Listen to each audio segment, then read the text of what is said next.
नमस्ते दोस्तों, आप सभी का स्वागत है हमारे बुक समरी अड्डा यूट्यूब चैनल पर। यहाँ पर आपको बहुत सारी बुक्स का ज्ञान मिल जाता है जिससे आपकी लाइफ इम्प्रूव हो सके। तो चलिए आज की बुक समरी स्टार्ट करते हैं। ओशो के मेडिटेशन को पहली बार 1970 के दशक में पहचान मिली। इसकी वजह समझना बहुत आसान है। ये मेडिटेशन करने वाले लोग नाचते गाते थे, बहुत खुश और सेक्सुअली लिबरेटेड लाइफ जीते थे। ओशो का तरीका दूसरे सभी मेडिटेशन से बहुत अलग था। जहाँ दूसरे तरीकों में शरीर और दिमाग की स्थिरता और एकांत पर जोर दिया जाता है, वहीं ओशो हलचल और लोगों के बीच रहने पर जोर देते थे। अगर आपको भी मेडिटेशन का ये तरीका अच्छा लगता है तो आपको इस किताब की मदद लेनी चाहिए। इस किताब में आपको कुछ ऐसी तरकीबें मिलेंगी जिनसे आपके लिए शुरुआत करना आसान हो जाएगा। इसके साथ ही साथ ध्यान की एक ऐसी अप्रोच भी मिलेगी जो बाकी सबसे बहुत अलग है।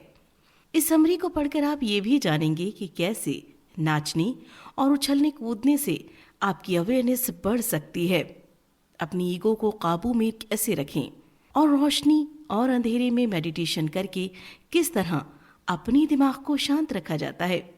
तो चलिए शुरू करते हैं।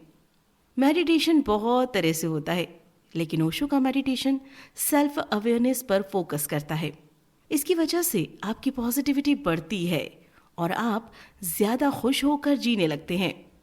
आप जो भी कर रहे हों, चाहे उठे हों, बैठे हों, चल रहे हों, दौड़ रहे हों या लेटे हों, ओशो के हिसाब से ये सब मेडिटेशन है।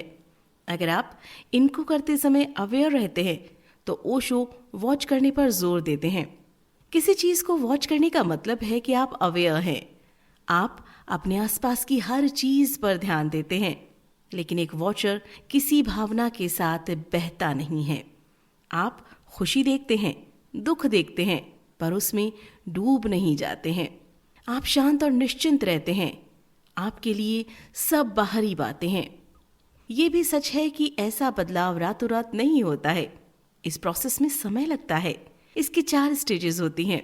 पहले स्टेज में आती है फिजिकल लेवल पर अवेयरनेस बढ़ाना। शुरुआत खुद से करिए। अपनी एक्टिविटीज़ को ऑब्जर्व करिए।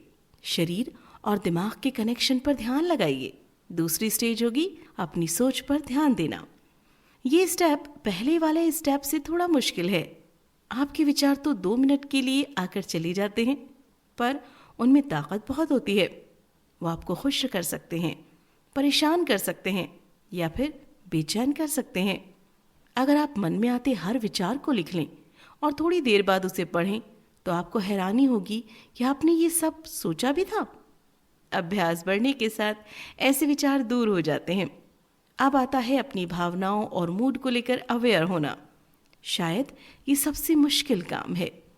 हमारी भावनाएं हम पर बहुत गहरा असर डालती हैं।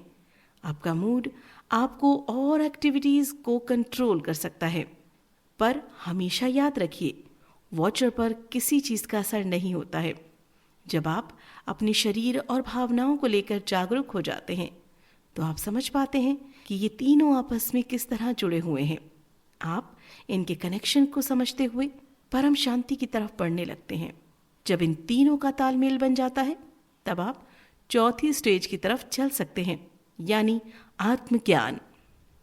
ये परम आनंद की स्टेज है। इसे पाना ही किसी की आखिरी मंजिल होनी चाहिए। सारे सवालों और चिंताओं को पीछे छोड़कर मेडिटेशन की शुरुआत करिए। अब सवाल आता है कि आप मेडिटेशन कैसे करते हैं। ध्यान लगाने के ढेरों तरीके हैं, पर इन तरीकों को ध्यान नहीं कहा जा सकता। इन तरीकों का अभ्यास करना ध्यान है।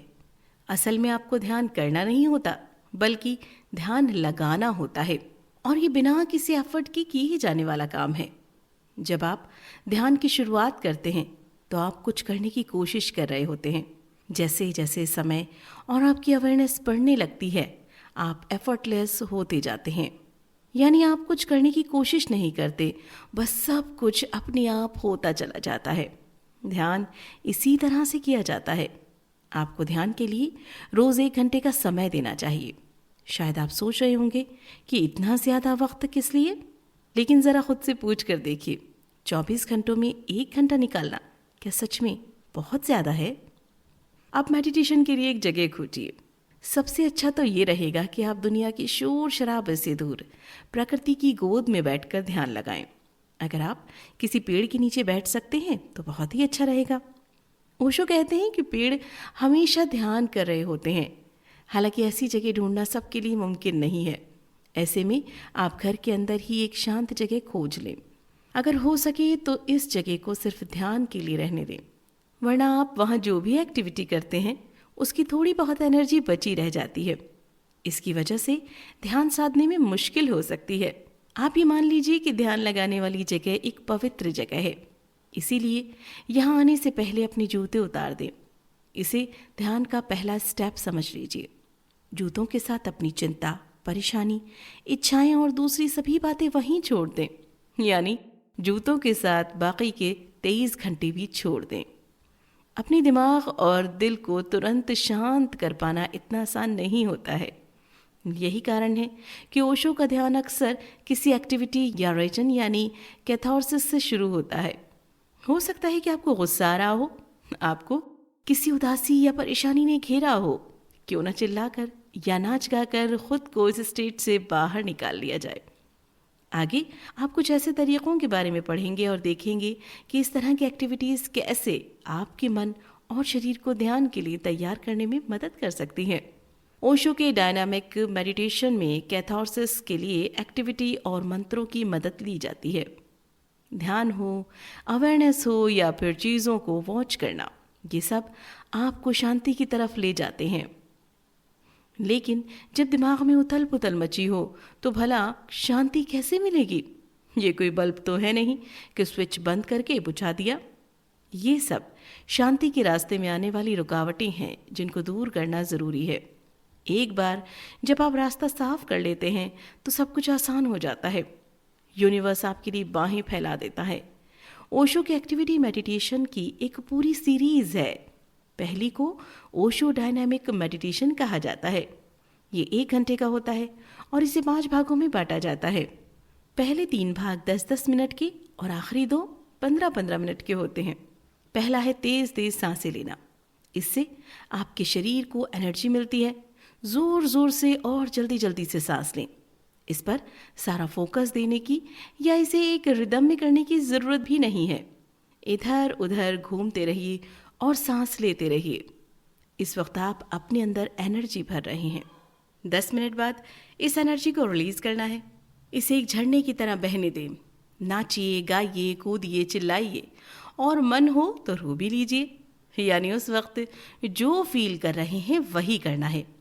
इसके बारे में सोचने की ज़रूरत ही नहीं है। जो नेचुरल तरीके से होता जाए वही करना है। यही कैथारसिस है। इन 10 मिनटों में आप खुद को पूरी तरह से रिलैक्स करते हैं। तीसरे भाग में अपने हाथ ऊपर करके कूदना है। जब आपके पैर जमीन से टकराते हैं तो आपको जोर से चिल्लाना है, हु हु हु। यही इस ध्यान का मंत्र है। बस इतना ही। आपको दिलो दिमाग पर किसी तरह का बोझ होगा तो ये मंत्र उसे हल्का कर देगा और आपको अगले राउंड के लिए तैयार करता है। अगले स्टेप में खुद को फ्रीज करना है। आप जैसे थे आपको वैसा ही रहना है। खांसना, हिलना, डुलना, खुजली कुछ भी नहीं करना है। जो भी हो रहा है सबको एक वॉचर की तरह ऑब्जर्व कीजिए। अब तक जो भी एनर्जी इकट्ठा हुई है उसे शरीर में बहने दीजिए। 15 मिनट के लिए बिल्कुल चुप हो जाइए। आखिर में 5वें कदम में आपको सेलिब्रेट करना है। झूमिए, नाचिए, खुशियां मनाइए, कुदरत को धन्यवाद दीजिए, अपने अंदर पॉजिटिविटी लाइए और बाकी की 23 घंटे इसी पॉजिटिविटी के साथ रहिए। ओशो के एक्टिव मेडिटेशन में कैथारसिस के बहुत से तरीके हैं। अगले नंबर पर है कुंडलिनी मेडिटेशन। इसे डायनामिक मेडिटेशन का ही एक रूप समझ लीजिए जिसे आपने अभी पढ़ा है। इसमें 15-15 मिनट के 4 स्टेप्स होते हैं। पहला स्टेप है शेकिंग एंड लेटिंग गो। शरीर के हर हिस्से को हिलाना डुलाना शुरू कीजिए और एनर्जी को पैरों से ऊपर की तरफ जाने दीजिए। दूसरे स्टेप में डांस करना है। जैसा आता है वैसा ही डांस कीजिए, दिमाग लगाने की ज़रूरत ही नहीं है। तीसरे स्टेप में आपको स्थिर रहना है। चाहे तो खड़े रहिए और चाहे तो बैठ जाएं। बस इस बात पर ध्यान रखिए कि आपको पूरी तरह स्टिल रहना है। अपनी आंखें बंद करके महसूस कीजिए कि आपके शरीर के अंदर और बाहर क्या हो रहा है। आखिरी यानी चौथे स्टेप में आंखें बंद करके लेट जाएं। बहुत से लोग मानते हैं कि दूसरे स्टेप में किए गए डांस और एक्टिविटी की वजह से शरीर में एनर्जी बहने लगती है और हर तरह की टेंशन दूर हो जाती है, यानी वो सब जो ध्यान और अवेयरनेस में रुकावट बन सकता है। ओशो नटराज मेडिटेशन में तो डांस खुद ही मेडिटेशन बन जाता है।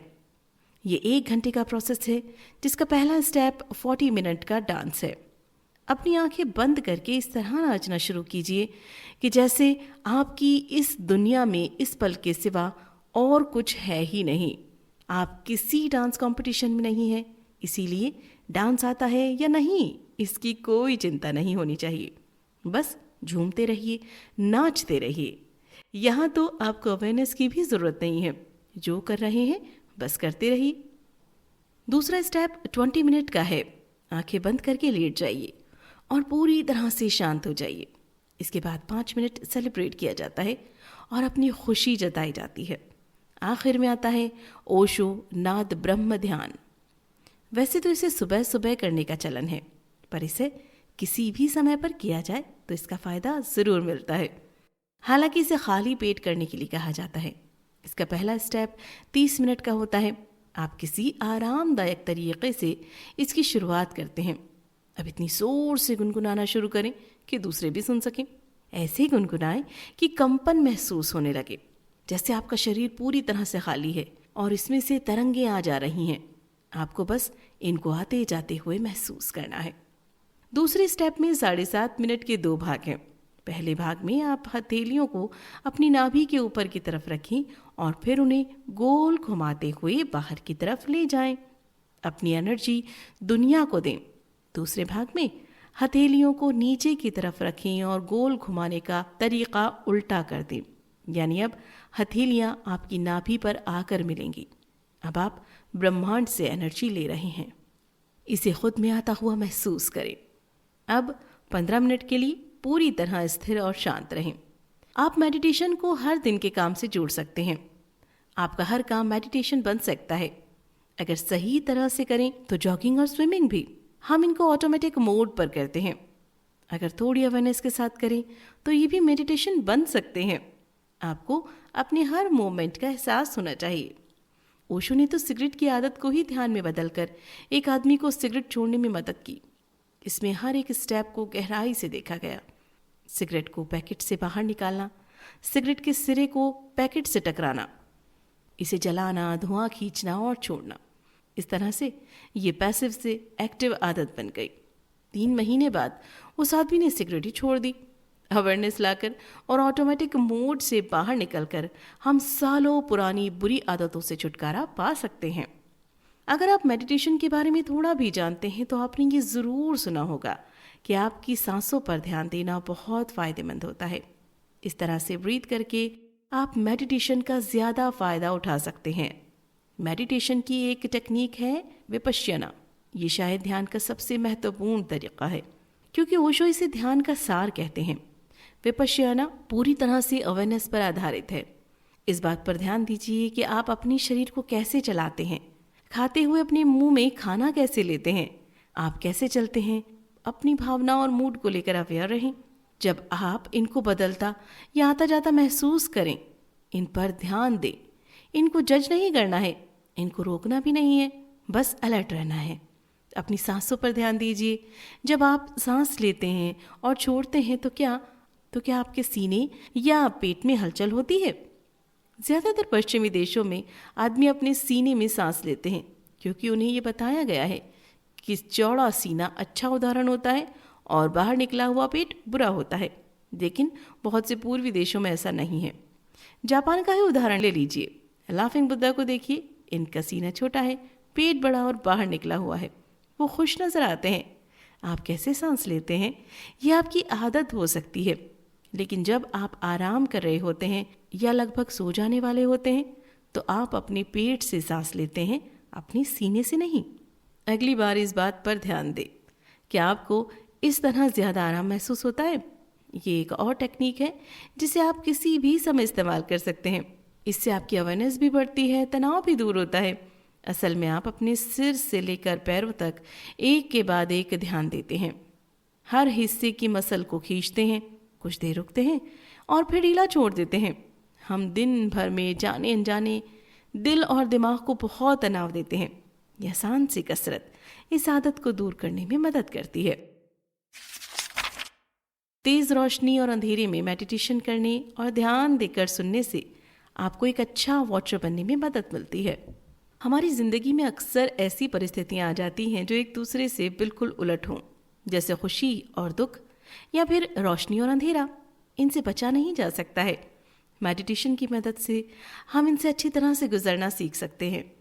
हमें ये समझ आता है कि परिस्थिति जैसी भी हो, बस वो थोड़ी देर तक ही रहती है। अच्छाई के साथ बुराई जुड़ी है और सुख के साथ दुख जुड़ा है, लेकिन कुछ भी हमेशा टिका नहीं रहता है। लेकिन इनको वॉच करना हमेशा बनाए रखा जा सकता है।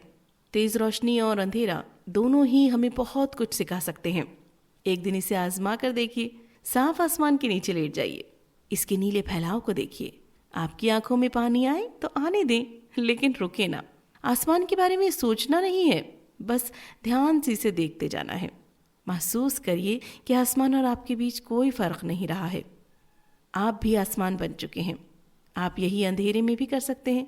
यही तरीका तो ये होगा कि इस शहर की चकाचौंध से दूर बिल्कुल गुप्त अंधेरे में करें, बिल्कुल वैसा जैसे पहाड़ों पर होता है जब आसमान पूरी तरह साफ हो। एक टक देखते रहिए। ये सुनने में जितना आसान लगता है, करने में उससे कहीं ज्यादा आसान है। बिना किसी चीज को देख पाए आंखें खुली रखना अजीब लग सकता है, लेकिन अंधेरे में घूरते रहिए। आपकी आंखों में पानी आने लगेगा और आपको थोड़ी परेशानी भी होगी। फिर एक वक्त आएगा जब आपके और अंधेरे के बीच में कोई फर्क नहीं रहेगा। आप अंधेरे के साथ एक हो जाएंगे। इसमें कोई बुराई भी नहीं है। हम रोशनी को पॉजिटिव और अंधेरे को नेगेटिव मानते हैं, जबकि इस ब्रह्मांड में अंधेरा वो समय है जब कायाकल्प हो जाता है। रोशनी में हम काम करके थक जाते हैं, तब अंधेरे में आराम करके ही हमारी ताकत वापस आती है। यहाँ तक कि बैठने और सुनने जैसे आसान से काम भी हमारे जीने के तरीक़ों को बदल सकते हैं। ये सब ज़ेन कस्टम की बुनियादी बातें हैं।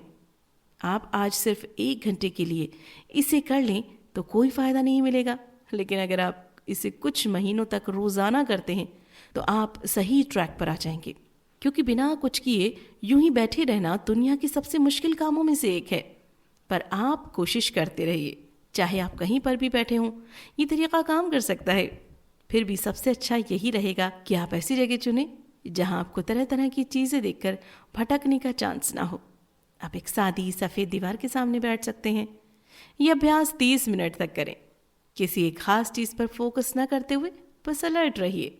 मेडिटेशन में रुकावट बनने वाली चीज़ों की जानकारी होना भी ज़रूरी है। ओशो मेडिटेशन की कोई भी टेक्निक मुश्किल नहीं है, फिर भी कुछ लोगों को इसमें परेशानी आ सकती है। हमारा दिमाग मुश्किल चीज़ें ही चाहता है। उसे तरह तरह की उलझनों में रहना पसंद है। दिमाग को आसान चीज़ें या सीधे जवाब अच्छे नहीं लगते हैं। भला दीवार के सामने टकटकी लगाए और नाचने से भी कोई फ़ायदा हो सकता है? हमारे दिमाग की ताकत का अंदाज़ा नहीं लगाया जा सकता है, लेकिन ये आत्मज्ञान के रास्ते में रुकावट भी बन सकता है। इसमें ईगो आ सकता है। ईगो हमें सिखाता है कि हम ज़्यादा पैसे कमाएं, समाज में रुतबा बनाएं, लेकिन ये कभी भी ऐसा नहीं कहेगा कि आप कुछ देर शांत रहकर देखें। समाज भी यूँ खाली बैठे रहने की बात नहीं करता। इसीलिए ईगो और मन की हलचल मेडिटेशन के रास्ते में 2 सबसे बड़ी रुकावटें बन जाती हैं। मेडिटेशन में भी विरोधाभास है, क्योंकि हर सच में एक पैराडॉक्स छिपा है। मेडिटेशन का सार है खुद पर कंट्रोल बना लेना, पर इस वक्त आपका दिमाग आपको कंट्रोल कर रहा है। आपका ईगो, एम्बिशन, मूड, विचार, भावनाएं, इन सब ने आपको जकड़ रखा है। आप अपनी ज़िंदगी में इनके हिसाब से जी रहे हैं। ये सब आपको तनाव दे रहे हैं और आपकी सुख, शांति और खुशी का रास्ता रोक कर खड़े हैं। आप चुप या शांत बैठकर कुछ भी कंट्रोल नहीं कर सकते हैं, पर मेडिटेशन आपको ये सब सिखा देता है। जब आप अवेयर होने लगते हैं और हर चीज़ में डूबे बिना उससे ऊपरी तौर पर देखते रहते हैं, तो आप गुस्से या ऐसी किसी भी फीलिंग से प्रभावित नहीं होते हैं। चाहे जो भी घटना हो, आपको हिला नहीं पाती है। आप दूसरी किसी चीज़ को इस बात की इजाज़त नहीं देते कि वो आपके ऊपर असर डाले या आपको कठपुतली बना करना चाहे। भले ही आप ईगो को दूर करने और मेडिटेशन के महत्व को पहचान जाते हैं, फिर भी आपको ये समझने में मुश्किल आती है कि बड़बड़ कर रहे मन को कैसे चुप करना है। जब भी आप बैठकर ध्यान लगाने और अवेयर होने की कोशिश करते हैं तो ढेर सारे विचार मंडराने लगते हैं और आपका ध्यान बढ़ जाता है। ये बिल्कुल स्वाभाविक है और आपको इस बात से थोड़ी राहत मिलेगी कि ज़्यादातर लोगों को इस पर काबू पाने में समय लगता है। ज़ेन मेडिटेशन का अभ्यास करने वाले आगे बढ़ने से पहले महीनों और सालों तक का समय तो सिर्फ लिसनिंग प्रैक्टिस को ही दे देते हैं। तब जाकर उनको ये यकीन आता है कि वो सही तरह से सुन पाना सीख रहे हैं। आप मेडिटेशन के बारे में उसी तरह से सोचें जैसे आप प्यार को लेकर सोचते हैं, तो आपको आसानी हो सकती है। प्यार को शब्दों में नहीं बताया जा सकता है। जब आप सचमुच किसी को प्यार करने लग जाते हैं तो आप इसके बारे में कैसे बताते हैं? मेडिटेशन बिल्कुल ऐसा ही है, क्योंकि वॉचर के पास शब्द नहीं होते हैं। वो चीज़ों को जज नहीं करता है और ना ही उसकी परिभाषाएं बनाता है। वो तो बस उनको ऑब्जर्व करता है। जब आप शब्दों की मदद लेने लगते हैं तो इसका मतलब है कि आप चीज़ों को वॉच नहीं कर रहे हैं, आप उनसे प्रभावित हो रहे हैं। इसीलिए प्यार की तरह सोचें। आप खुद को बिना सर वाले इंसान की तरह भी देख सकते हैं, हवा में उड़ता या फिर पानी की तरह बहता हुआ महसूस कर सकते हैं। आप ये भी महसूस कर सकते हैं कि आपके दिल में ढेर सारी रोशनी समाती जा रही है। आखिर यही तो वो जगह है जहां आपको पहुंचना है। कुल मिलाकर मेडिटेशन एक अभ्यास है जो आप कभी भी कहीं भी कर सकते हैं, चाहे आप कुछ भी कर रहे हो। इसके लिए बस अवेयरनेस की ज़रूरत होती है। हालांकि कुछ लोगों के लिए मेडिटेशन थोड़ा मुश्किल भी हो सकता है, पर ऐसे तरीके हैं जो अवेयरनेस बढ़ाने, ईगो को कम करने और मन में हलचल को शांत करने में मदद करते हैं। ओशो एक्टिव मेडिटेशन को आपकी मदद के लिए ही बनाया गया है, ताकि आप तरह तरह की भावनाओं और विचारों की जकड़न से खुद को आज़ाद कर सकें। इसके बाद आपको शांति मिलती है। इसमें कुछ एक्टिविटीज़ और मंत्रों की मदद से आप शरीर और दिमाग को शोरगुल से आज़ाद कर देते हैं। आप इस तरह थक जाते हैं कि बेकार के सवालों या चिंताओं पर ध्यान ही नहीं दे पाते हैं और बस खुद ब खुद ध्यान में लीन होते चले जाते हैं। क्या करें? आपको ये अभ्यास पूरे 1 महीने तक करना है। रोज़ाना 1 घंटे के लिए बस सुनिए। सुनने के सिवाय कुछ भी मत करिए। ये बड़ी बेतुकी सी सलाह लगती है, लेकिन जिन लोगों ने इस अभ्यास को किया है उनको इसके नतीजे साफ दिखाई दिए हैं और उन्होंने अपनी ज़िंदगी का बाकी हिस्सा बहुत शांति और सुकून से बिताया है। उम्मीद करते हैं आपको हमारी यह बुक समरी पसंद आई होगी और अच्छा लगे तो लाइक और सब्सक्राइब ज़रूर करें ताकि आप हमारे नए वीडियोस से अपडेट रह सकें। फिर मिलते हैं अगली वीडियो में। धन्यवाद।